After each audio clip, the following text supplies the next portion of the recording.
I think I am recording, so we're going to get going. Good morning, everyone. Brooke Berlin here, just back from South Africa and ready to share some of my experiences with you. Hopefully it will help you with your clients this year and into the future. But I will say I have been thinking to myself since getting back how everything changes every single day, twice a day, 3 times a day. I feel like I'm in a landmark forum again. I am sharing my story. I am sharing my experience. Unfortunately, no two experiences really are the same. And I will give you some examples of the people that traveled with me on this trip as well, because they all had their experiences. And again, this trip to South Africa happened kind of for 3 weeks in December, and things are already changing. But hopefully, again, these pointers will just help make things a whole lot better for all of us as we continue to get clients there now and into the future. So I'm going to cover a bunch of properties, but kind of quickly. Basically, I flew to Johannesburg and I had 2 nights that I stayed at the residence in Johannesburg, and then Sabi Sabi Earth Lodge, Swallow Kalahari, which is the property that I officially represent, and then Ellerman House and Grootbos. And then I went back to Cape Town and I had a night each at one and only Gorgeous George, Silo, Steenberg, Landsrack, and Liu. For the first part of the trip, it was all completely done through private charter, which of course we did with Fireblade Aviation because of the connection between Fireblade and Swallow. So that's kind of what I will go over. And there we go. Okay, so from the absolute beginning, I flew, I think on like December 4th. And I've mentioned it before, being in Denver, Star Alliance, on this particular trip, I flew United to Frankfurt and then Frankfurt to Joburg on Lufthansa. And people that I was traveling with were on KLM and Virgin. So my experience first, still, I'm not seeing very full planes, but I am seeing more and more. Depending on the carrier that your clients are traveling on, one thing to keep in mind is that not all carriers are offering special meals across the Atlantic.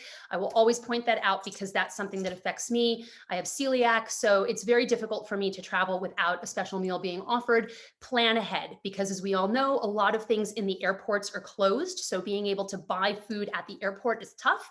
And then the other thing is I flew through Frankfurt multiple times this year, and only in December were the lounges on like a half lockdown. And what I mean by that is they are considered restaurants. So in Germany, the lounges at the airport are not all open. And the ones that are open, there is almost no food and beverage service. So in the lounge that I was in here, which was the same one that I was in previously, the only thing that they had on offer were bananas and pretzels and then water and coffee. And you're not allowed to have it in the lounge. I had to go outside and basically like sit in the little elevator area to eat or drink, and you have to wear masks inside, which is good anyway. But so again, just prepare your clients and make sure that for longer flights, they have whatever it is that they need. Now, an issue that came up for me in Frankfurt, and again, this is the first time that this happened, is that United was no longer able to ticket me all the way through to Joburg, and so they couldn't get my luggage through. But of course, I can't leave to go and collect my luggage and recheck it in. So what you see on the upper right here is I basically had to go from one terminal to the next, to the next, to the one Lufthansa service center where I stood in line and had to get to the front and have someone call for someone else to go and get my luggage and recheck it and reissue my boarding pass. My takeaways: fly direct as often as possible. For right now, if you can avoid Europe and transit through the Middle East, do it. Do not check luggage if you don't have to. It's just another hassle. And then in terms of the actual kind of process of getting from the States to South Africa, the person who was flying on Virgin out of New York, I found this to be really fascinating. They went to check in for their flight 24 hours ahead of time. And Virgin let them know that they have canceled their flight the next day and that they were flying out in about 7 to 9 hours that day. So absolutely have people do their 24-hour check-in and just make sure that they know what's happening, because I don't know who or why you cancel a flight and move it forward, but that's what Virgin did to this person. And they had a much, much longer layover in London. On the way back, Virgin did the same thing and said, we're flying you out a day previously. And they said no, because we're in the middle of our trip. And so they ended up, after kind of fighting and going through it, getting rebooked on a Lufthansa flight out. And then two people that were flying with me or traveling with me were on KLM, one out of Chicago, sorry, one out of California and one out of Toronto. And both of them flew KLM to Amsterdam. And upon arrival, KLM said, we've canceled your flight and we've rebooked you on Qatar. And so now you've got a longer routing to get to Joburg. The reason this is important is that the person, one of the people, when they landed in Joburg, had about 2 hours left in the validity of their COVID test. Be prepared right now. Flights are being canceled, they're being changed, they're being rerouted. My experience leaving South Africa was the same thing. I'll just talk about it here while we're looking at, airport photos. Now, I stayed on longer than everybody else. On the outbound, some other people did have their flights canceled and changed to the point that they had to cancel their afternoon of touring in Cape Town, because instead of flying out at midnight, now they were flying out at like 6 p.m. kind of thing. So I'm telling you this because it might happen that this shifts and changes, and so plans have to get rearranged. On the outbound for me, because I stayed longer, I was there when the COVID cases really started to rise, when this new strain was announced, and when flights started getting canceled. So my learnings in that experience is that I was rebooked onto a flight that was Austrian Air from Cape Town to Vienna to Frankfurt and back home to Denver. And when I went to check in for that flight, which was like 2 days later than I was supposed to be flying home anyway, they then said to me at the airport, you cannot transit twice through Europe. You're only allowed one. So they would not check me in. I had to Uber back to where I was staying and go back to the drawing board, which I did. So in the end, I ended up flying out on Ethiopian and made my way back to the States. If anybody has more questions about flights, I'm happy to answer them. I think that that's kind of the high level, though, is again, just I have no idea why I was rebooked on something that had 2 transits through Europe, but at the airport, they would not check me in. Now, the COVID Alert app. This is something that your guests should absolutely download before they travel to South Africa. It's a very easy to get app. I got mine in the App Store, and it's not required.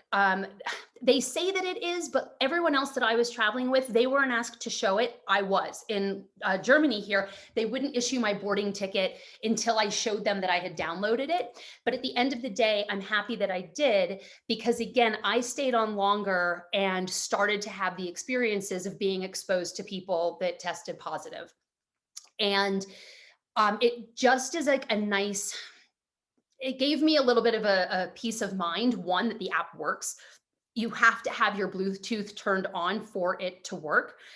But I saw an alert that said, you were exposed to someone who has tested positive on such and such a day. These are next steps and things that you should do. It's all confidential. And it is really up to people to be honest. If that person had not put into the app their experience of being positive, I have no idea if I would have ever gotten that. But it did make me feel very happy to know that when things are being used correctly, they work. So that's a little bit of the travel experience. On the ground in Johannesburg. So I would absolutely suggest making sure that all of your guests get a VIP meet and greet right now. I know it's a little bit more expensive, that some clients might say, we don't need it, we don't want it. Maybe they're working on a budget. But the reality is, and this is a photo of Johannesburg now, the international airport, the queues are so much longer because everyone is having to show their paperwork, to have their temperatures taken. And for your guests to not have to stand in this line and wait and wait and wait. And I go back to that person who had just a few hours left on the validity of her test. Just make it so it's as seamless as can be. From landing to luggage was 15 minutes for me. And I went right to the front of that line. They did look at my paperwork. No one scrutinized my paperwork, but they looked for the PCR negative and they looked for the date. And that was it. I've traveled internationally on the exact same paperwork from Kaiser for all of my trips. And so now that I know what to look for and what to make sure they look for, it's been seamless and easy. What else can I say about the airport? I think that's really it. This is now our transfer vehicle from the airport to the residence. And basically, I mean, it just showcases right at the beginning, everyone is taking all precautions necessary. In the vehicle, they even had masks if we needed them, more hand sanitizer, along with the fact that they were cleaning the vehicle right in front of us. Let me just quickly see if this is a question that I should, yes, I did. Okay. So to the residents. All right. Now, I understand that most of us are going to try to start a South African itinerary in Cape Town because, well, not all of us, but I know some people like that. Right now, I would say definitely try and do that for anything that's new. And that's just because people will spend more time in Cape Town than they normally will in Johannesburg. If people are going into Johannesburg, I will really encourage you to try and have them have 2 nights at the beginning. And the reason I say that is exactly the situation of the 2 people flying on KLM. They were meant to get into Johannesburg for the night, and then we were all going to go to Fireblade and the charter together. Their whole rerouting saga made them miss the entire night in Johannesburg, and they got in with about 45 minutes before the charter was leaving. And with that, I would just again say to your clients, look, there are really nice hotels in Johannesburg, such as the Residence, many others that I know that you love and prefer. Get a spa treatment, turn it into a work day, explore the city. From the Residence, some of the people I traveled with went to the Constitutional Court, to the Apartheid Museum, to Maboneng, to rooftop restaurants. I myself went to the Wilds, which is a nature preserve only 5 minutes from the Residence. So get some fresh air and sunshine, relax. The Residence has 3 pools, a tennis court, lots of outdoor space. Many of the suites have balconies. I love what you're going to start seeing now. I kind of have been saying that masks are the new water bottles, because basically that is a consistent welcome amenity for most of the properties now. Hand sanitizer, masks, still maybe, you know, your bubbly or something else that's really sweet, but definitely they're taking care of guests right from the get-go. So because of what's happening with flights, I would be devastated if somebody missed their first night on safari because the flight frequency is not as much as it used to be, or they just full on missed a night. Try and get at least 2 nights at the beginning, because something will very easily go wrong, and this will help to mitigate stress on both sides. And then I'm going to mute Grace for a second, but she's a doll. So this is now us getting to Fireblade. And the reason that I like showing this video is I love the guy in the background here who is sanitizing all of the bags right away. So we got a transfer from the Residence to Fireblade, and you can see right away temperatures being taken, all protocols are in place. Similarly to what I said with Zambia, please encourage your clients to have a copy of their passport on hand or a photograph, because they're going to be asked for their phone number, their passport information for the log of where they're going, and just to be able to do tracing. And then with Fireblade, please remember that you do not need to have guests going to Swallow to use Fireblade. It is a full charter facility, helicopters, PC-12s, jets. It is a 5-star private aviation facility in Johannesburg. They can do customs and immigration on site for any guests that you have that are flying private. We can cross borders. So for your guests that maybe are a little bit more cautious of being on scheduled flights, or scheduled flights aren't lining up with the itinerary, or they're trying to get across, you know, borders, Fireblade can also do COVID testing on site. And then when you are at Fireblade, upstairs, we have 2 day rooms. We have a spa, a workout facility, showers, a private state lounge, and many other amenities. So again, this is definitely something to keep in mind for new itineraries, or if you've already had it built in. 2 examples: the people that landed without any time in Joburg and just were coming right on over for the charter, we got them over there, they took a shower, they had some food, relaxed a little bit, and then we carried on with the trip. I was working with an operator actually while I was in South Africa, on guests of theirs that were combining Rwanda with South Africa. And they were coming from Rwanda, and the flight landed them in Johannesburg at 4 o'clock in the morning. So at 4 o'clock in the morning, we picked them up at the international terminal, brought them over to Fireblade, and there you go. Shower, book one of the day rooms, sleep, relax. Right now, because of COVID, we do need 24 hours notice to book spa treatments, but it's just going to make a much nicer experience for travel right now. And if you can see, all precautions are in place there as well. Then we flew to Sabi Sabi, and you'll see in my presentation as well, I don't have a lot of like animal photos and stuff. You all know Africa, you all know safari. We all know that the game is great. We know that you're going to see the big five when you're in the Sabi Sands. We know those things. So I just didn't take the time to focus on those things in this presentation. I love the fact that when we landed and we got to Sabi Sabi, like right away though, the welcome drink is right there with the hand sanitizer, but it's minimal. It's not in your face. It's not prevalent. It's just everyone is doing things the right way in a subtle way. Your experience is not changed or altered at all. And I think that the guests feel that. There were guests at all of the properties that we went to, and everyone was having a marvelous time. Still the same incredible food and wine. I have to say, I mean, from every property that we went to, it was just better and better and better and better. I mean, the food and the wine at Sabi Sabi, we stayed at Earth Lodge, is incredible. One thing that they're doing that I really find commendable, as everyone is doing, but in different ways. So Sabi Sabi right now, they have taken all of Little Bush Lodge out of inventory, and that's a quarantine center. So if your guests are staying at Earth Lodge or the other lodges, Sabi Sabi has Little Bush as their quarantine if needed. Things like spa are still open. So, we were able to do every single activity that we would want to while we were here. I also think it's important that people aren't necessarily trying to hide what they are doing to sanitize. And I loved this. We went out on safari. Again, I've said it before, but you're social distanced, you're outside, you're in the fresh air. It's absolutely incredible to be out in Africa on safari right now. We got back from the drive and they started to sanitize the vehicle right away. So I was impressed with that. That's why I took the photo. When you're out on game drives, same thing. I staged this. They don't actually put the bleach and the hand sanitizer on the Sundowner tray, but they absolutely sanitized absolutely everything on the vehicle before they set it up. They had us sanitize our hands, and I just thought it was very comical. So they're doing everything throughout the entire experience. So as I mentioned, the spa is open. It is at all of the properties that I went to.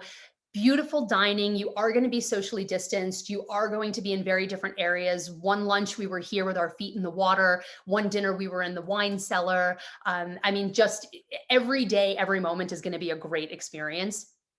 I actually didn't realize that there are San Bushman paintings at Sabi Sabi. And that's something that I really love from an archaeological and anthropological standpoint. And at Swallow, of course, we have San Bushman rock etchings. So we went for our walk to see the location where they've got the paintings here, which was really cool for me. And you will see the same thing across many, many properties, things like the towel that is just not being showcased anymore. So now it's all paper napkins. It's a lot more single use, which I have a very hard time with, but I know that we're going to change and go back as soon as we can. But there are protocols and things that are necessary for properties to be doing right now. And so things like that are going to be a little bit more prevalent. Then we went to Swallow. And so of course, we're getting on the PC-12 and we flew right on out there, and Swallow is doing exactly the same thing. You've got your masks, you've got your hand sanitize stations, you have social distancing. Swallow already guarantees a private vehicle guide and tracker for every single booking. So you are never going to be with other guests. You are always going to have a customized experience. But then stories that we heard, there was a family there that just said, we would like to have private in-room dining for every single one of our meals. We just want to stay together and not see anybody else. And that's fine. We completely were able to do that and to set them up with private dining. My welcome amenity here, the reason I'm using this photo is that it's got a bottle of Jan wine in it. And so we were able to do a very confidential walkthrough of Klein Jan, the restaurant that is being built at Swallow right now. And I say that because I cannot give you any more information about what we saw or what we learned, but the construction is well underway. We are expecting for it to be open sometime, let's say February, March. It will be a soft opening. Guests that are with us at that point in time will absolutely be able to dine there, but you won't see a lot of PR splash until a little bit later on after that soft opening. But it looks incredible, and it's going to be one of the most remarkable dining experiences on the continent, if not in the world. I'm really excited by what we saw. So of course the rooms have Jan wine. Jan actually is in the process of putting out another journal as we speak. We spent a lot of time with Marnus, who's our executive chef, talking about the food and the wine experience as well. So that's a nice little update of something that's new. And then other things that are new. So during this time, on top of the restaurant, Swallow put a lot into Tarkuni, the 5-bedroom exclusive use villa. And so we actually didn't even go and see it because they were still working on it and had finished by the time we left. But I've heard really great things about how it all came together. On the upper right here, I'm standing on what is the Naledi Sleep Out. So most people know about the Mallory Sleep Out experience. We've built a completely different star bed experience. It is a raised platform, couple of beds, great for a couple or for a family. There is a proper loo out there, but it is a raw experience, which is what I love. You are sleeping under the stars. You are out there. This is not something that we are doing advanced bookings on the way that we ask you to do with Motsi. With Mallory. And the reason is that it is so weather dependent. I mean, if it's raining or it's windy or it's cold, your clients might very well not want to do it. So you now know about it, and we will talk to the guests about it. We'll gauge their kind of appetite for adventure. And, you know, I think even they would love for guides to like drive the guests past it and be like, this is what it is. If you're interested, it's amazing. So that's the Sleep Out, the Naledi. We did do horse riding. You can go for walks. You know, the stars are incredible. So all of the activities are still going on. We spent time learning about the research program, learning about the artist in residence program. We actually did have an artist on site while we were there, but didn't meet with them. So of course, all of those wonderful activities are still happening and going on for guests. And then something that is important, Swallow has our own healthcare facility on site. Sabi Sabi is doing COVID testing on site. Swallow can do testing on site. Just like anything, there is a price to it, but we can definitely get that done for your guests. They don't need to book it ahead of time or plan it ahead of time. So great to just understand from a property perspective, which properties are able to do them on site and which ones will need to either transfer your guest or bring somebody in.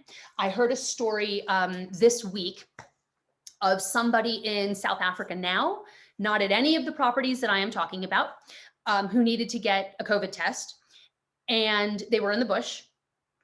And so basically the property said, okay, we need to bring somebody in for you, and we can do that in like 2 days. So they're now quarantining and waiting to be able to get their test. So just ask the properties that you've booked or that you are looking to book and figure out what it is that they're able to do. Incredible dining experiences up on the dune here as well. So, you know, here we ate in the Boma, we ate out on the dunes. Just again, you're always going to be in a different place doing something fun. And you'll see a lot of spa photos because I'm a spa snob and I like to go to the spa. And I actually, though, think that it's kind of a important thing to say, right? The exchange rate right now, it is so inexpensive to do spa treatments in South Africa.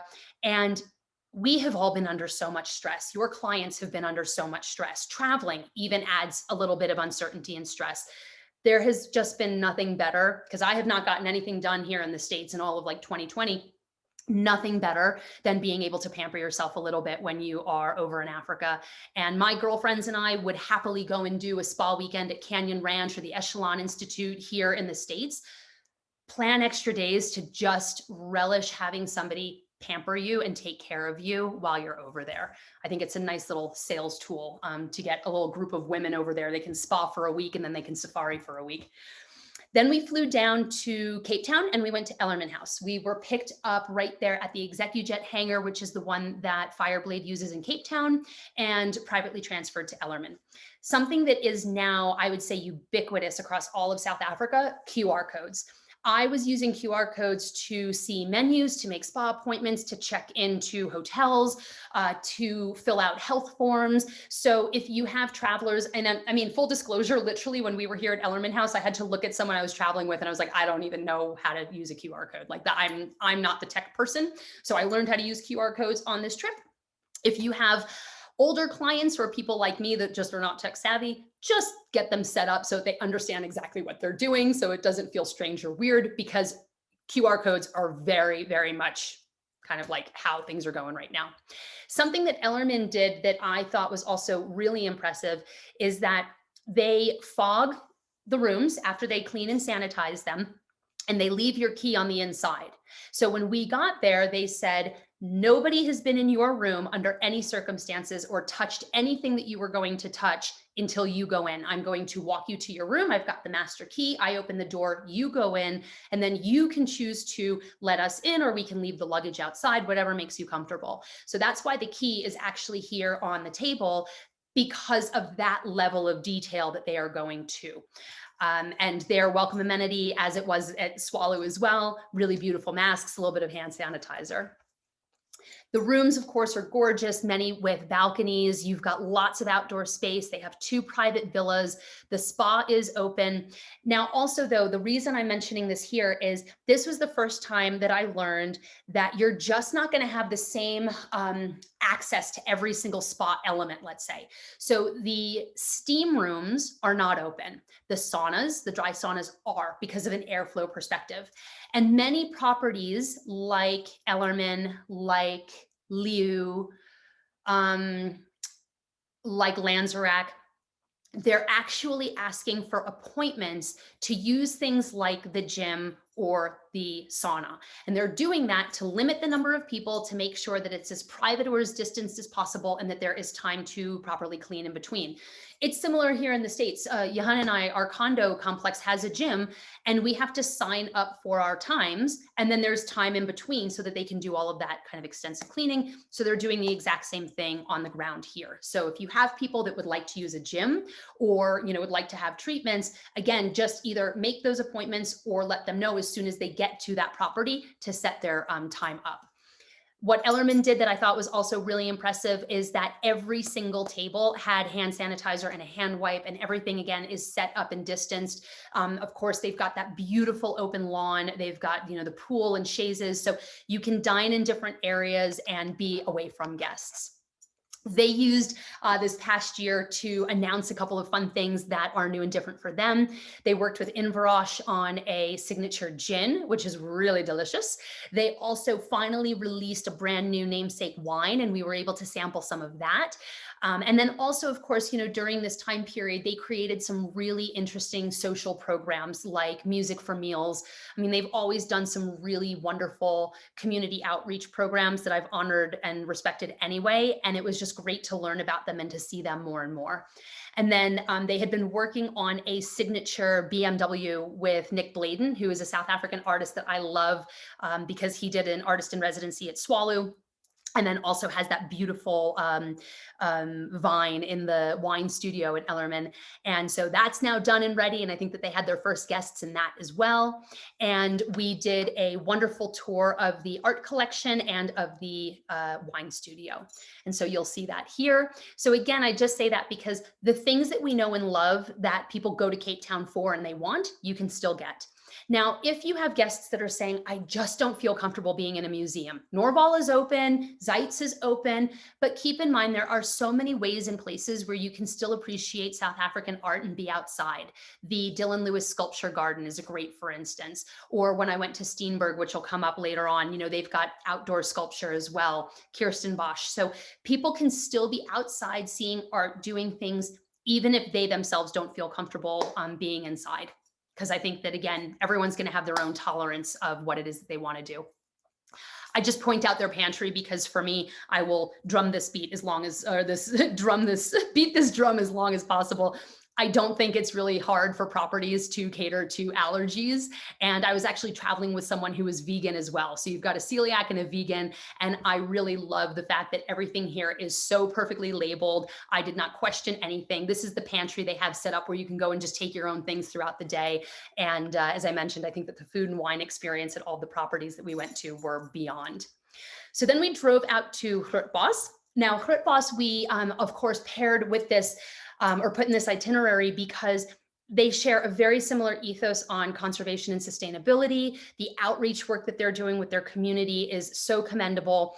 Keep in mind here, you've got 2 private villas as well. So I understand we've got families and groups of friends that want to just stay bubbled. You can absolutely do a villa experience in South Africa and come on out here as well.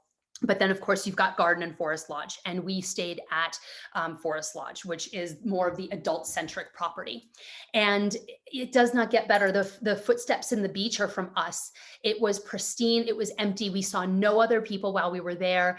Grootbos will take you down to the beach. It's actually a little private reserve that they have access to, and you can go horse riding there. So if you do have equestrians, you can be horse riding at Swallow, at Grootbos, and at Landsraak. They also set up our sundowners here. We went into the Atlantic. We were swimming. Michael popped some bubbly. We're getting our glasses poured as we're like floating around in the water. And he shared a story with us that I want to tell you because it resonated with me. They had had a journalist there a couple of weeks before we were there, and he said that they did the same thing and the person went in the water, and he said, God, I needed this. Like, again, what a year. It almost felt like a baptism. It was like I was washing away all of 2020, and what an amazing experience. And that resonated with me because I have felt this on every single one of my trips to Africa. I didn't know I needed the trip until I got there. And all of a sudden, the decompression and the kind of rejuvenation happened. And so, for people that love the water and love the beach, you've got great experiences here to access that. We did a boat trip. So they do now have a boat, and you can take this in a number of different directions. We went up the Klein River and did some birding. And in our couple of hours on the river, got up to about 50 birds, which is what we were supposed to do if we were going to have dinner that night. And we made it. And I definitely give all the credit to my fellow companions because I'm not a birder, but it's another great experience that's new.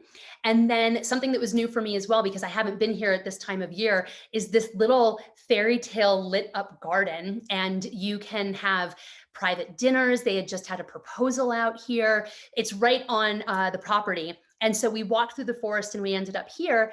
And this was where we first met the sommelier and started talking about the food and the wine experience at Grootbos. And I do want to touch on that because, again, for your foodies or for your winos, the experience here is incredible. You are just past the Hemelanarda. There are phenomenal wines coming out of the Hemelanarda.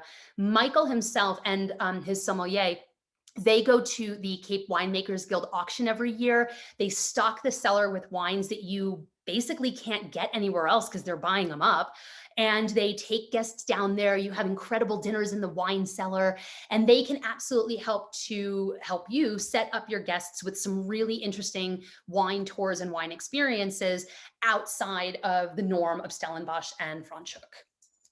Incredible food. Everything is seasonal and local. They've got a garden on site. And I love this photo too because of Sean. It just shows how even with masks, you can see people are happy and so ready to welcome people back on property. Now, this was really exciting. So this actually shows the 2 villas. We had seen some people doing some horse riding through the Fynbos while we were driving through. And what do you do during a year of lockdown without guests? Well, many of the conservation team were still on property, and they, need to be. They're doing some really interesting research. They've got camera traps, and they are researching leopards. They're researching insects and seeing how the ecosystem is changing because of what's going on in the environment. And they have an artist in residence on property who is a scientific illustrator. And during this time, some of the researchers went out into the field and they actually discovered a brand new plant species unknown to science before. And it's being named right now. I mean, I think that's just super impressive. So what you see on the bottom right here is a I hope I pronounced this correctly, a florilegium, which is it's an extensive compendium of flora.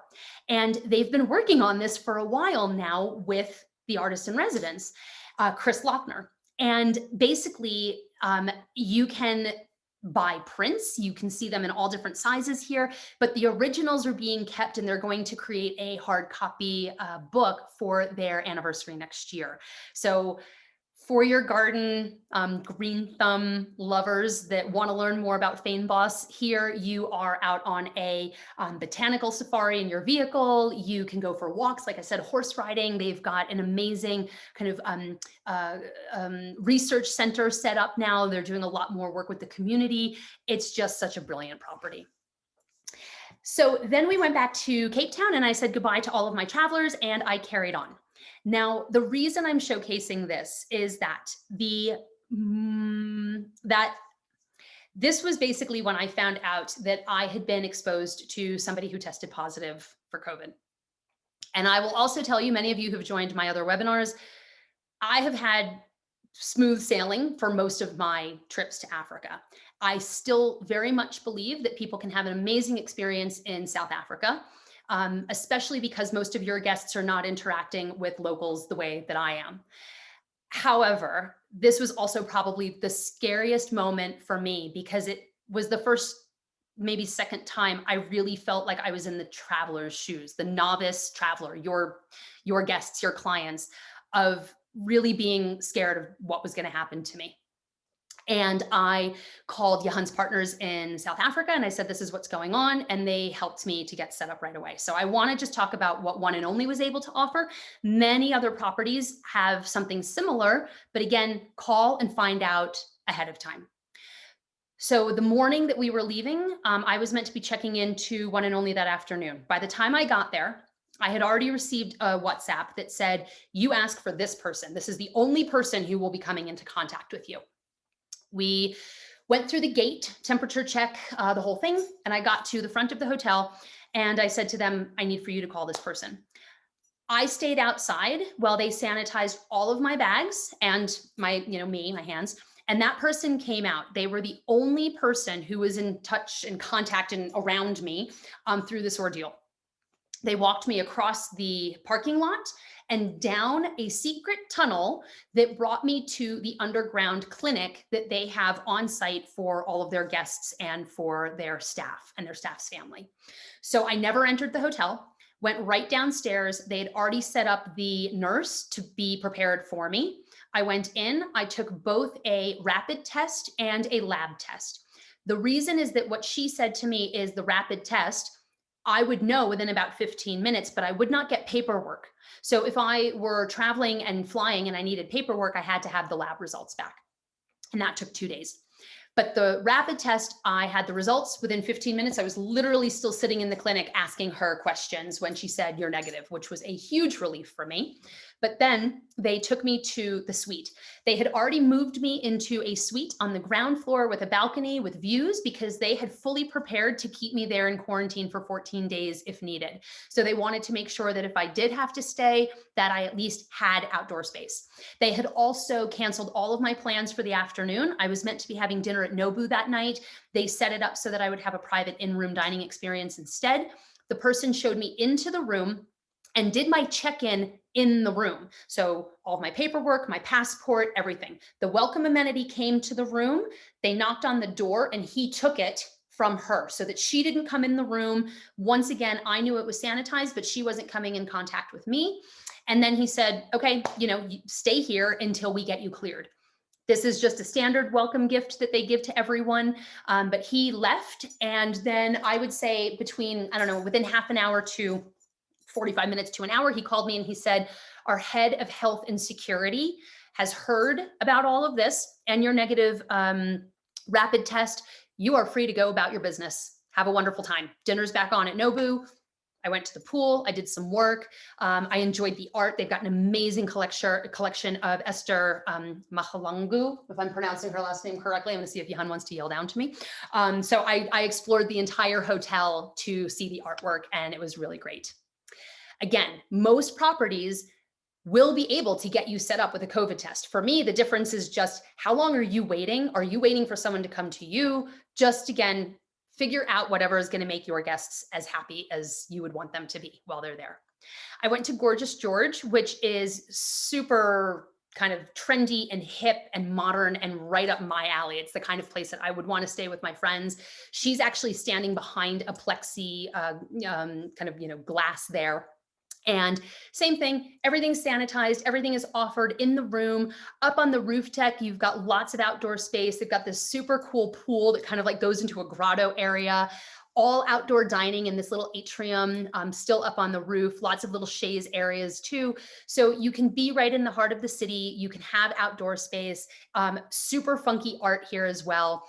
And one thing that really impressed me with this hotel is that they have taken the entire fifth floor out of inventory as a quarantine center again, if needed. So again, every hotel kind of is following those protocols. They're just doing it in different ways. And that one, impressed me. They're making sure that that entire floor is just if needed. So this is great for your millennials, your younger, your hipper, people that want to be a little bit more in the city center.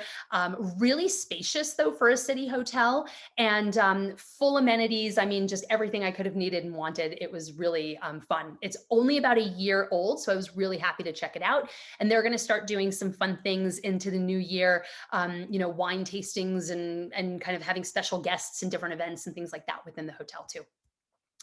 Then I went to the Silo, and this was the first time that walking into a hotel, I saw the COVID compliancy certificate on display. So that's why I took that photo. Of course, it's done in true the Royal Portfolio fashion. Everything is very art forward, very chic, and it was just really, really wonderful. You go up to the sixth floor to do your full check-in, and same thing there. Everything is online, paperless. I basically had like my hand sanitizer and my bubbly at the same time as I was getting all set up. And here for another, city environment, there's lots of outdoor space. It's the first time that I swam. They've got that beautiful rooftop pool, salt water, gorgeous views. Top rooftop deck, which is where I'm standing for this photo, but then below that is the full outdoor space. And that's where I had, some drinks with friends. They came to visit me. You can dine out there. They still have areas that are just for guests. The spa is open here as well. And I mean, I totally get it. The views are absolutely remarkable. So just like everyone else, they're doing an incredible job and showcasing it and highlighting it. Then I went to Steenberg. Now, for guests that, again, might just be nervous being in a city hotel, the nice thing about Steenberg in Constantia is that you've got that Cape Dutch style, you've got a beautiful wine estate, and you can still easily get into the city, do your peninsula tour. You're super close to Kirstenbosch. And this was the first time that I did wine tasting. So it was just nice to see how wine tasting is being done, that it still can be done. Also, I'll say a nice little pointer for new bookings or for trying to entice people to travel sooner than later. Every single property did a very nice job with upgrades for me. And what they said to me was, look, if we have the rooms and we have the space, literally, this is what they said to me at Steenberg too. They said, we understand what everybody has gone through this year. And if they're coming to us for rest and relaxation, for rejuvenation, we want it to be the best experience that we can offer. And if what we can offer is an upgrade, then great. And it was a beautiful suite, very, very spacious. What you don't see on the kind of right side is that it had an outdoor area as well. It had a little private courtyard, two chaises, umbrellas, and a table. And by this point in my trip now, everyone else had left and I had gone through their stresses of travel. I've gone through my stresses of COVID. This was the first time, I guess, well, not having COVID, but you know what I mean. This was the first time that it came to me. Again, if your clients have a little extra to just book a suite outright and not even chance it, it's really nice. I think that the pace of travel needs to be a little bit slower. As we've talked about with Safari, stay longer in fewer places. Well, for me, the same was going in the city environment. I did not have a checklist of things that I had to get through in a day. I did not want to be transferred all over to many different places. I really wanted a couple of key experiences that were wonderful, and then I wanted to relax. So having that outdoor space, having a bigger space, especially if I was traveling with Yahan or for your clients that are traveling with kids, I really just was so happy to be able to walk around the Steenberg Gardens. They do, again, have a very nice art collection. They've got a scent garden. I walked from the hotel to the wine tasting. They've done what everybody else has done. They've separated things out. They've made more spaces for people to relax. The pool is open. I just really felt for myself that I needed that relaxation, and I can see other people needing that too. I went out to Lanzerac and I absolutely loved my time here. I did not know that Lanzerac is the first estate to ever commercially bottle Pinotage. So that was really interesting to learn. And then beyond that, they have won more awards for wine than they have room on their walls for. And I like this little kind of montage because it shows you things like cellar tours are still possible, the wine tasting is all still possible, everything is just slightly limited. I loved every single wine of theirs that I tasted. I mean, their food and wine is, again, for me, just it was exceptional. What they're doing here, though, is the cellar tours are only open to in house guests. So as you're booking tours, check out what really is happening with the wine tours and can people go if they're not staying on property, if they have rooms. Is it a more timed entrance? Is it more limited numbers? Here they said that they would do a private cellar tour for a group. So say a family had booked out, one of the villas, one of the blocks there, so you can still do private, but otherwise just keep in mind, I had two other people on my tour. We all wore our masks unless we were spaced out and drinking. Definitely still possible.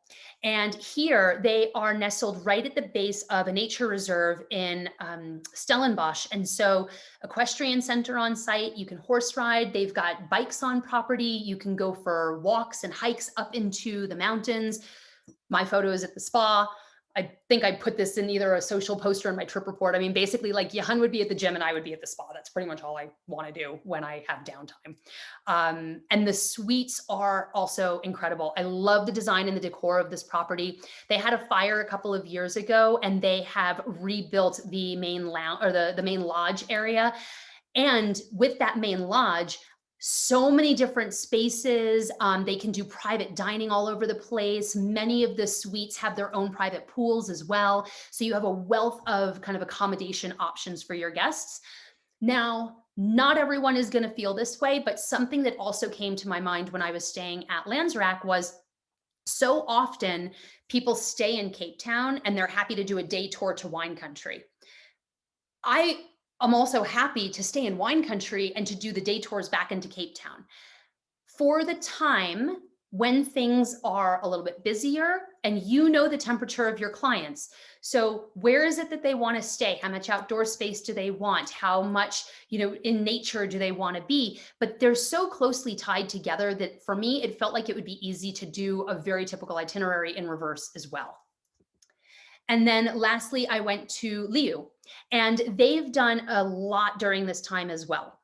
So in the upper left-hand corner, they've rearranged a lot of furniture so that there's different sitting areas. You're not just checking in at the welcome desk, but you're going into different areas with the person that's checking you in. They've built an outdoor dining area with an atrium. They've built a big outdoor kind of patio so that there's more outdoor dining. And here they've got a vineyard trail so you can be walking around outside. They now have Le Petit Colombe on property, and they also built a space for Everard Reed. So here you get all of those things of wine country that you love: art, food, wine, the wine studios on property, all wrapped up into one. They've recently entered into a partnership with Healing Earth. So Healing Earth is overseeing the entire spa experience there. And the reason I'm showcasing the photo on the bottom is, again, for me, single use is not great, but they specifically called out, we are now wrapping our fruit baskets in plastic. We're doing certain things so that people know that everything has been sanitized or has not been touched by other people. So again, everyone is doing it differently, but they're all doing it right and in their own way. And then the last photo really is just me at the wilds back in Joburg, because I like to remind people that you've got plenty of open space, fresh air, blue skies, peacefulness in South Africa. So that's it. Q&A.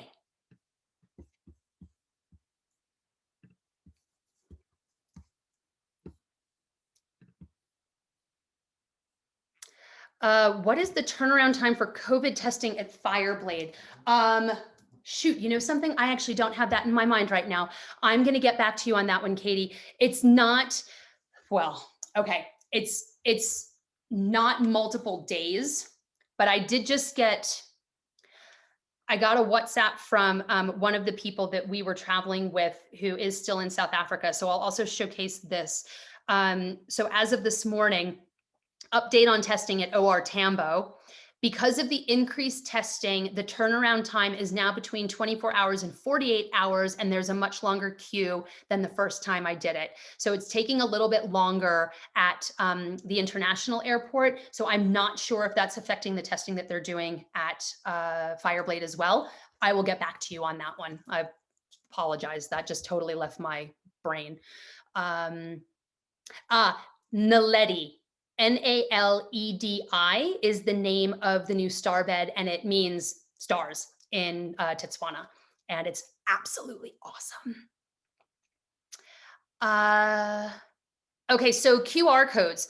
I'm going to explain what I know, and that's not a whole lot. Basically, you take your phone. So they've got the QR code. You take your phone, you take your camera, you just hold it very, very close to the QR code, and it instantly brings up all of the information online. So you need to either be connected to the internet or you need to have a data plan, and then it'll bring up all of that information online. So you don't have to touch anything. They're not touching anything. It's very easy to update all the time. And again, it was used for absolutely everything. So I might sit down at breakfast at Lanzerac, and on the table is a QR code. And so I would just do that. And all of a sudden there's my breakfast menu, and the server would come over and I would give them my order. Or at the other properties, it was QR code. Okay, and now here's my health form. And so now I'm on my phone and I am plugging in all of my information. That was like at, sorry that this is my example again, but Lanzerac, when I went to the spa, I had to do my health form through a QR code. So basically that's just all it is it's a non-touch way of using your phone to get online information from the person that you're working with. I did not come across any specific requirements in addition to face masks, flying or elsewhere. No. So face shields were never a requirement, and I saw very few of them. I will continue to say the only place that I have seen a lot of the like full body hazmat suits and the face shields is when I've been transiting through Addis. Outside of that, I'm just not seeing a lot of them. I'm definitely not seeing any tourists traveling with them once they're in country as well. Like I didn't see anybody on safari or at restaurants or wine tasting, and nothing was a requirement. The requirements that I have seen that are the 100%, you're wearing a mask, you're going to get your hands sanitized, they're going to take your temperature, and they're going to ask you for your information. Those are the things that were the absolute mandatories. And then most places, it was on safari, we could take our masks off, but staff was still keeping them on. When we were in city hotels, people were definitely wearing masks more even within the hotel. So like when we were walking around Ellerman, and that's why I showed those photos, when we were doing the art tour, when I would leave my room and go to the little pantry, definitely wearing masks inside.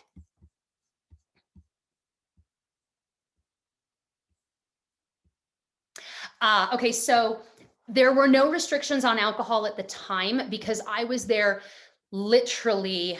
I think I flew out the day that the president made the announcement that they were going into a alternate level 3 restriction. So when I was there, no, there were no restrictions on alcohol. My understanding as of 2 days ago is that that restriction only goes through the 15th of January, and then it will be looked at again. And that, yes, curfews are in place. And so late night dining out in restaurants is going to be a little bit harder for a while, but that wine estates are still open for wine tastings, and that people are still able to get, their own once that restriction is lifted. So the time between when I left and January 15th, that's the hardest. I didn't experience anything, and my understanding is that it's going to be lifted as well pretty quickly if they can, kind of get their act together.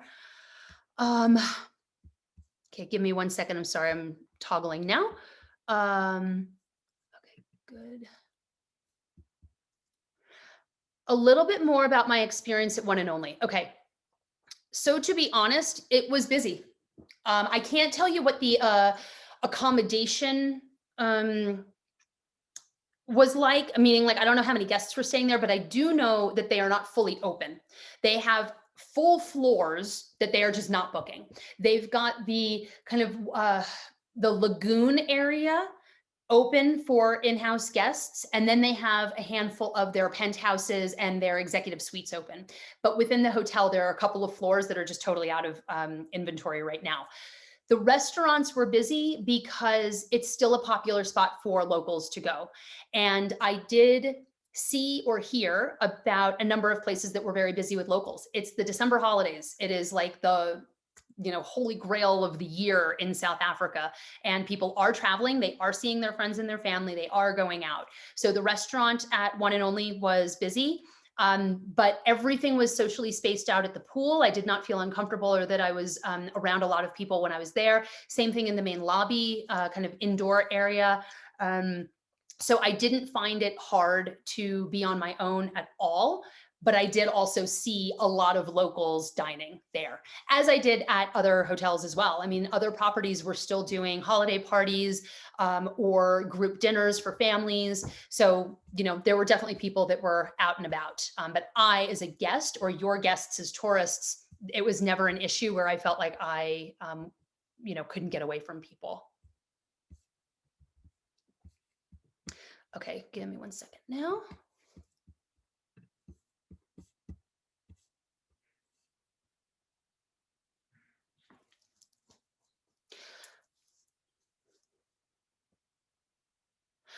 So it was in essence a set itinerary. I was hosting an educational. Um, because of what I've been doing this year, Russell and I had been talking about it, and we wanted to get me to South Africa immediately to do the same thing in South Africa. And so we also decided it would be great to see if we could get some people to come with and continue to like share that story of how it's possible to travel to South Africa. So yes, it was a set itinerary that we created, and then I was on my own.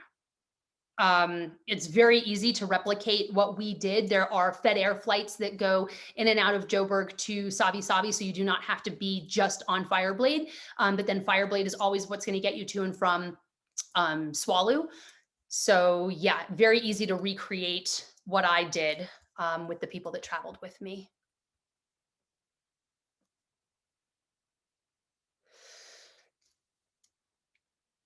Yes, sorry for the pause on that one. Okay, so the question is, were people masked outside in Cape Town? Um, I specifically, because I spend so much time in Cape Town, did not want to be running around and doing things. I wanted to stay at the hotels and get the full experience of the hotels. Then afterward, I went to Hermanus to stay with a friend. And then because of my flight issues, I stayed in Cape Town a little bit longer. So at that point in time, I was dining out more, or I was shopping more for, my own provisions.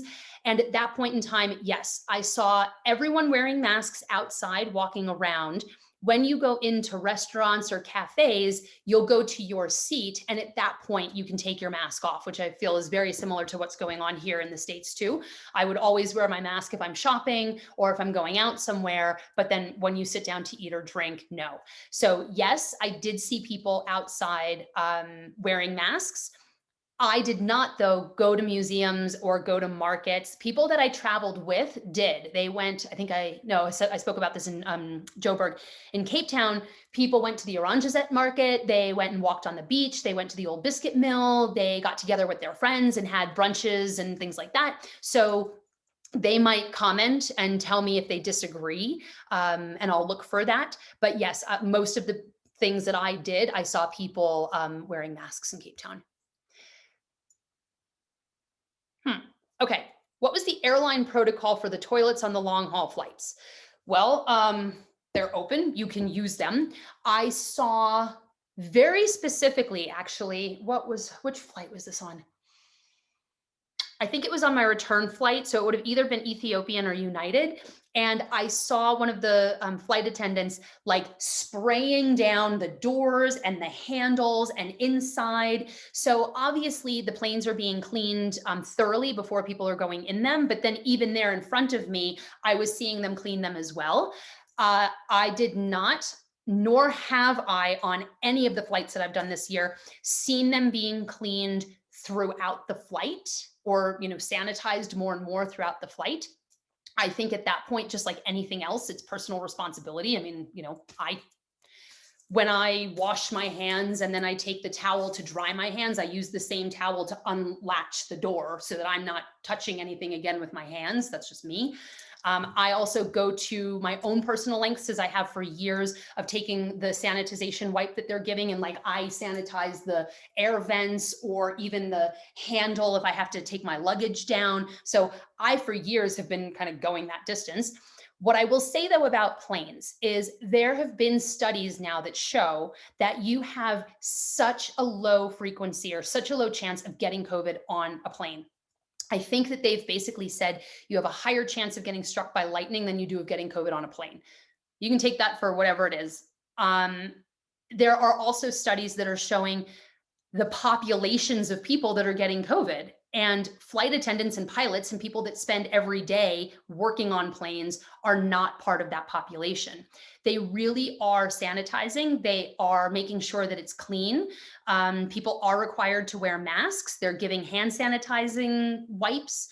So okay. I also feel so safe and comfortable now on planes that I'm starting to test things, which I get might be stupid, but that's what I'm trying to do. So on my flight back, it was the first time I also did not wear a surgical mask. So up until now, I've been using the surgical masks on all of the planes. And on this one on the way back, I wore one of the cotton masks that I have. And I got another COVID test done on Monday and it came back the other day and I'm still negative. I'm not saying do that. I'm just saying, like, I'm starting to feel more comfortable playing around to see kind of how I feel. And I felt perfectly comfortable doing that because I've been seeing other people not wearing surgical masks on planes as well. There we go. I think I just answered that one. Surgical masks are not required on the international flights. I'll go back to the trip that I did in Kenya where surgical masks were required on the domestic flights and they had them to give to people. And I did not do a domestic flight or a scheduled flight in South Africa. I was only on Fireblade. Yeah.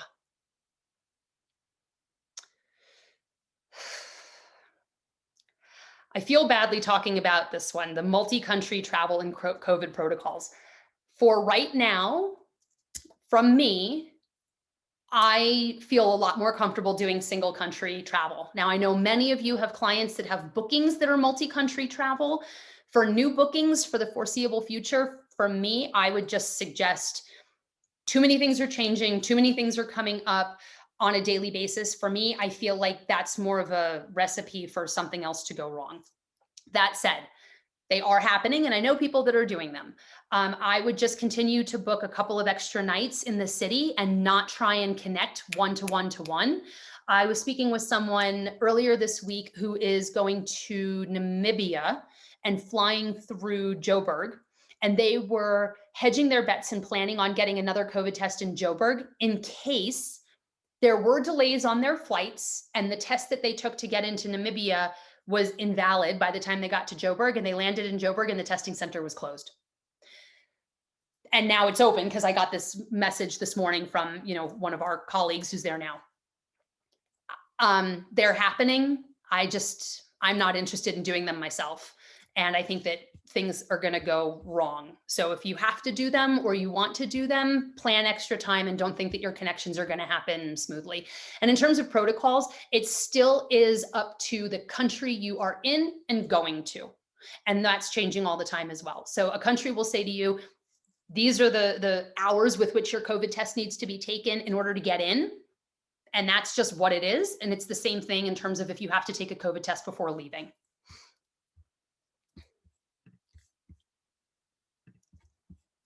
I think, Does SA require a departure COVID test? No. As of right now, they do not. I did not have to get another, and as of right now, I did not have to get another COVID test to get on my plane and to leave.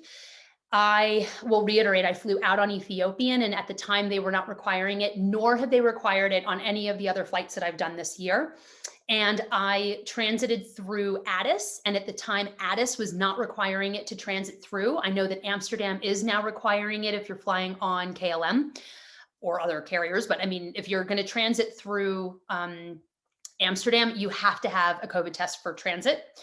And then I was in Frankfurt and I did not need one to transit through Frankfurt, and you don't need one to get to the US. So I did not need to get one to leave South Africa.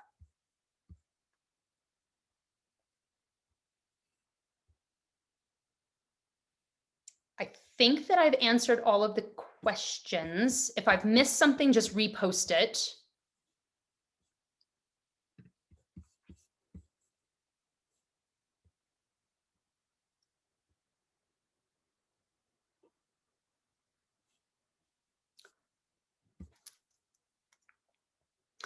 Yes, and thank you for mentioning that. You had mentioned that in the email to me when we were chatting earlier this week, Helen. So yeah, as of today, anyone flying into Canada must have a negative COVID test. So every single thing is going to come down to the country that you are flying out of, flying into, or going back to. So just chat with your clients and know that it is definitely country by country.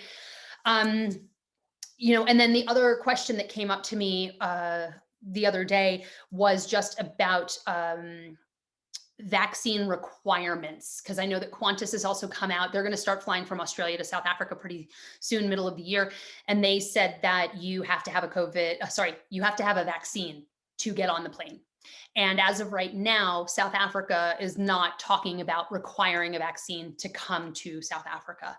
I actually haven't heard that from any of the countries that Johan or I work in. I had a call with the Cotters team this morning and we were talking about Kenya, and I asked them the same thing. Please look into this. Let me know what's going on there. So COVID testing and COVID vaccines, it's still very much going to be, I think, up in the air country-wise. And then as the vaccine gets rolled out, we'll all have to just stay tuned for, the COVID passport or the vaccine passport that people are talking about.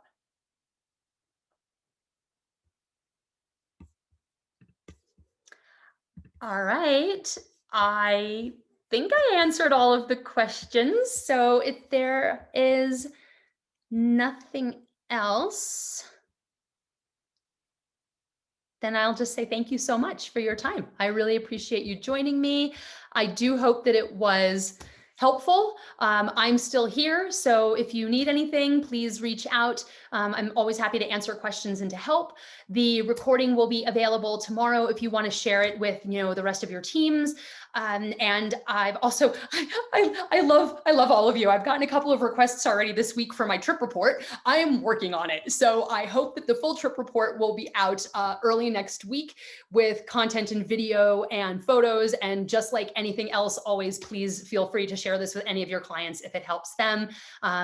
Just let me know what I can do to help. So I hope everyone has a wonderful new year. I hope that we can all put a smile on our face for 2021 and kind of get back to business. Let me know how I can help make that happen for you. Thanks, my friends.